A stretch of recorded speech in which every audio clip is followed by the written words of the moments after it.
Every graduate here today has the training and the talent to succeed.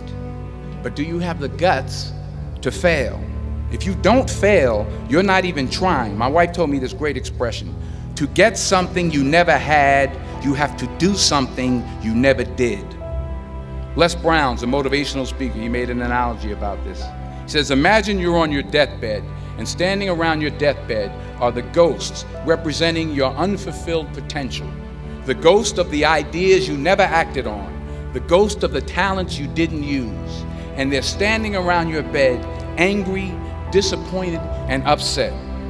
They say, we came to you because you could have brought us to life, they say. And now we have to go to the grave together. So I ask you today, how many ghosts are going to be around your bed when your time comes? You've invested a lot in your education, and people have invested in you. And let me tell you, the world needs your talents. Man, does it ever. I just got back from Africa like 2 days ago, so if I'm rambling on, it's because I'm jet lagged. I just got back from South Africa. It's a beautiful country, but there are places there with terrible poverty that need help. And Africa is just the tip of the iceberg. The Middle East needs your help. Japan needs your help. Alabama needs your help. Tennessee needs your help. Louisiana needs your help. Philadelphia needs your help. The world needs a lot, and we need it from you. We really do. We need it from you young people. I mean, I'm not speaking for the rest of us up here, but I know I'm getting a little grayer. We need it from you, the young people, because remember this. So you got to get out there.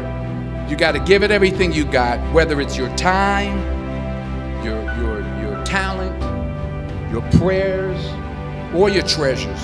Because remember this, you will never see a U-Haul behind a hearse. You will never see a U-Haul behind a hearse. You can't take it with you. So the question is, what are you going to do with what you have? I'm not talking about how much you have. Some of you are business majors, some of you are theologians, nurses, sociologists. Some of you have money, some of you have patience, some of you have kindness, some of you have love. Some of you have the gift of long suffering, whatever it is, whatever your gift is. What are you going to do with what you have? Sometimes it's the best. Your life will never be a straight path. I began at Fordham University as a pre-med student. I took a course, so then I decided to go into pre-law, then journalism. And with no academic focus, my grades took off in their own direction.